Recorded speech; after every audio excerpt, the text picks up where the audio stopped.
Super Rugby round number 10, folks. Teams have been announced. It's still the top six with a chasing pack. If you're the likes of the Highlanders or the Waratahs, you're hoping somebody in the top six slips up this weekend. But we have probably the game of the week in once again number one against number two. Last week the Hurricanes took on the Blues. It was 1-2. Hurricanes put the Blues to the sword at home. This week they're away to the Chiefs, but are they underdogs or favourites? We'll get to that in a second. We'll go through the squads which have been named, some of the injuries, some key stats, predictions. You guys can let us know your thoughts on how this round is going to go. We start on Friday at Eden Park with Blues taking on Highlanders. Highlanders are in that chasing pack. They need some points. They came bloody close against the Brumbies last week, but only could get a losing bonus point out of that game. So they need to go one better away from home. Eden Park's obviously a tough place to go for a top three team that they are facing, but the Blues will be hurting after that whooping they got from the Hurricanes. And we saw what happened to the Reds. Like the Reds got a whooping from the Hurricanes and then they kind of fell off a cliff in their next game, back at home against an underdog opponent. So it can happen, but the Blues are favourites for this one. Key for the Blues is they've got Dalton Papali'i back and Hoskins Satutu back. So two of our main back rowers, attacking number 8 and Hoskins, tackle machine that is Dalton Papali'i. The Blues have got a lot of tackle machines like Josh Berry, who's on the bench, Sam Derry, who's starting, Dalton Papali'i, who's starting. These are all some of Super Rugby's top tackler this year. So we've got some defensive powerhouses in this team. Plus the likes of Hoskins, who's, like I said, can help open the game up. The rest of the squad is relatively stable. And Segner is going to have to move to the number 6 jersey this week. He was good last week in a losing effort against the Canes. But maybe the key man we're going to be missing on attack is Caleb Clark, who is out with a calf injury. He is genuinely like the Blues kind of leading man in terms of like tries and busting tackles and clean breaks and that kind of thing. So it's Cody Vai and Cole Forbes on the wings for this one. For the Highlanders, they've got some pretty attacking-minded wingers of their own. Former Blues man Caleb Tangitau, he's on the right wing, Naraki's on the left. So, yeah, you might give it to the Canes wings this week. Cody Vai is having a good season as well, but geez, Tangitau, like that guy is pushing for All Blacks selection. They've likewise got some defensive powerhouses. TK Howden, I think, is Super Rugby's top tackler. He's in the second row this week. Withy and Lasanga are also cracking at the breakdown and in the tackle area.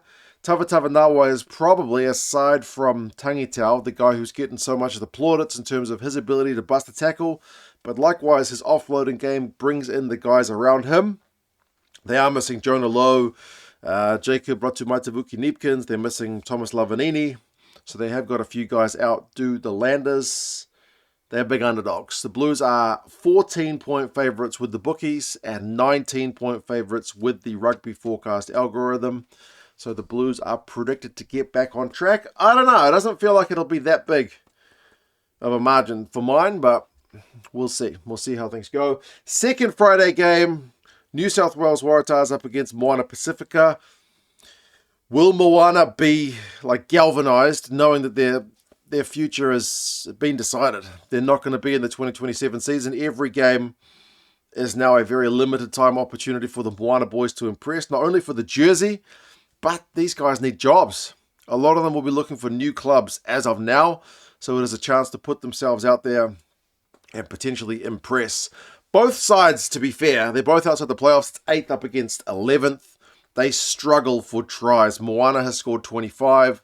The Waratahs have scored 24. They are not the lowest try-scoring teams, but they are down there, which is reflected in their lack of playoff positions for both sides. I mean, the Tars have got Max Jorgensen, who's been in pretty decent try-scoring form, but he's more of an exception to the rule. Sid Harvey has been, very impressive from fullback. He's leading the stakes in terms of the Rookie of the Year competition award for Super Rugby. Jake Gordon, the veteran, is back at number 9, starting after being benched before the bye.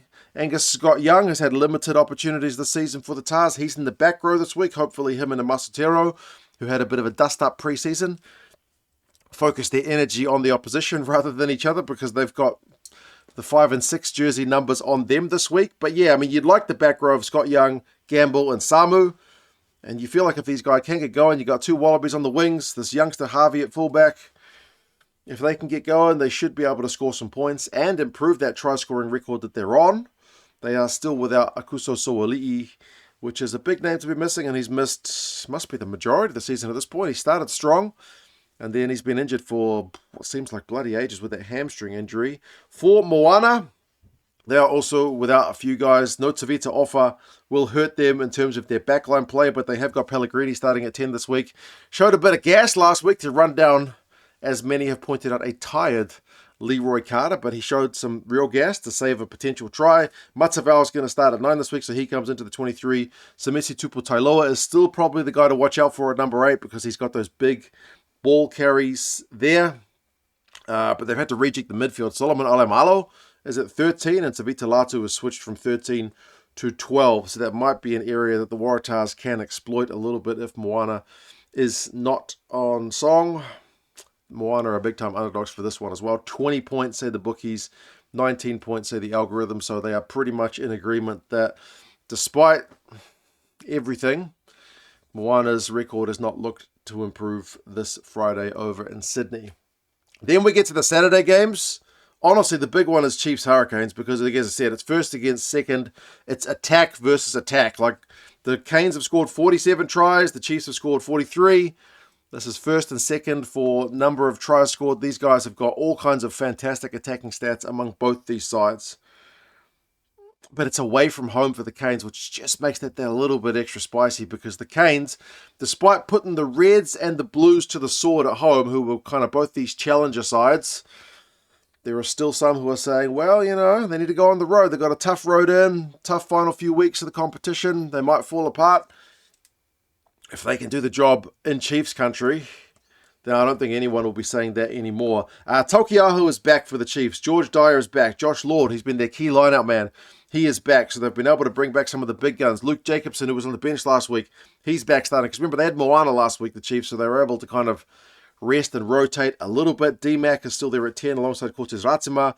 Quintu Paia is going to switch to 13 this week instead of 12.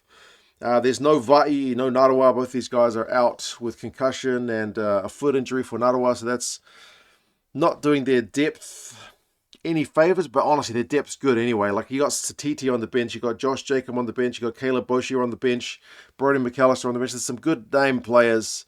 It's the one thing that I think people really like about this Chiefs squad this year in terms of them being one of the favourites initially is the depth they have in the squad is really, really good. The Canes have kept things really stable from last week's team, which did a very good job over my Blues.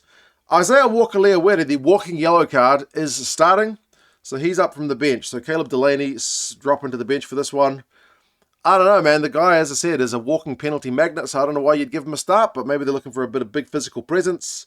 The front row of Nomia, Amua, and Tosi has been very powerful at scrum and maul time, so they'll be looking for more of that. Warner Dearns, since he's come over from Japan, has been a bit of a revelation. He's not missed a beat.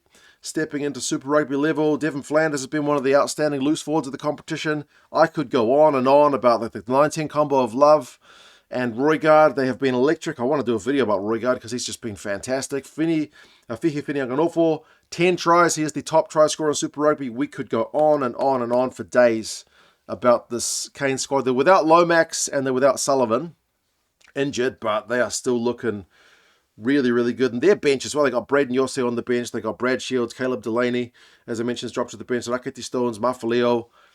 Yeah, they got some decent players of their own on the bench. So this one looks to be an absolute cracker. Game of the week on paper anyway. 1 point, says the bookies. They've got the Chiefs as favourite. The algorithm says 4. So the Canes, despite everything, are still ever so slight underdogs for this one away from home. Then Brumbies and Drua, that's predicted to be a little bit more lopsided because the Drua don't win away from home. The Brumbies are 4th, so they need to make up some ground to get themselves back into that top 3. They'll be hoping the likes of the Blues slip up, but one of these teams between the Chiefs and Canes is going to lose, so that's good news for the Brumbies. So they'll be looking to get maximum points out of this one. The Drua, I feel like their season was kind of on the precipice last week. They absolutely needed to beat the Force at home. They just scraped it through. But somewhere they need to find some wins on the road because they're in 9th. It feels like Canberra is not the place to get that done, but stranger things have happened. The Brumbies squad's pretty stable. The biggest news is the return of Tom Wright at fullback. Finally, after a long injury layoff, he is back.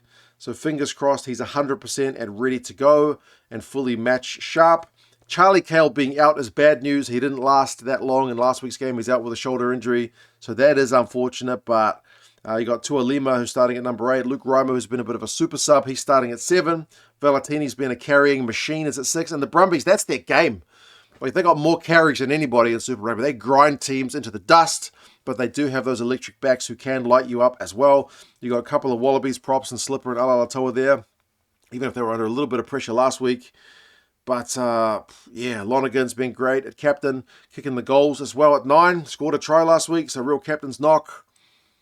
Yeah, they're deservedly favourites for this one. The Drua, they've rotated their props, so both their props who were on the bench last week, Tukiri and Tawake, both these guys are getting starts. Timo Moana Vanua, who's the captain, is back after a long injury layoff of his own, so great to see him back. Nasila Sila is still alongside him, and the tackle machine, Salawa, is there at number 7, so he takes Murray's place in that number 7 jersey. The 19 combo of Fines Lelawasa and Armstrong Avula. It's the double-barreled 19 combo. For them, they'll be looking to pull the strings if they can get some ball. And then Basayalo got his debut last week, scored himself a try. Looks a player.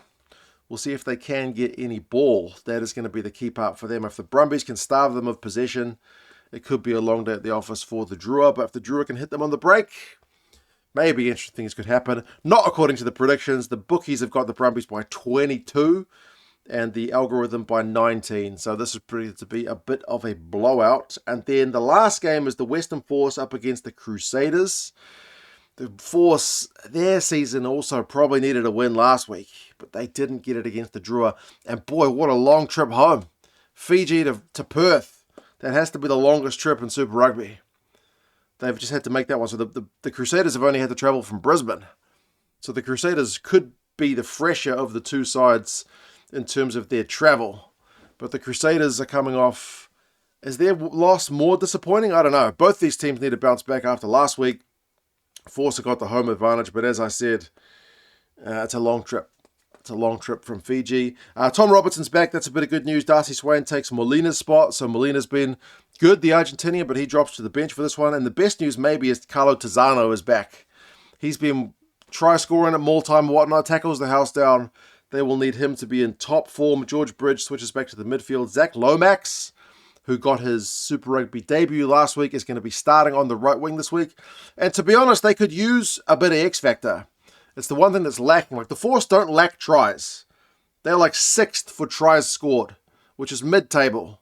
But they're last for, like, clean breaks, that kind of X-Factor stuff. Like last week when they were chasing the game against the Drua from the middle of the field, from the halfway line, it didn't feel like they were going to break things open and score a try, and sure enough, it didn't happen. They could use a little bit of that, maybe Zach Lomax X-Factor there.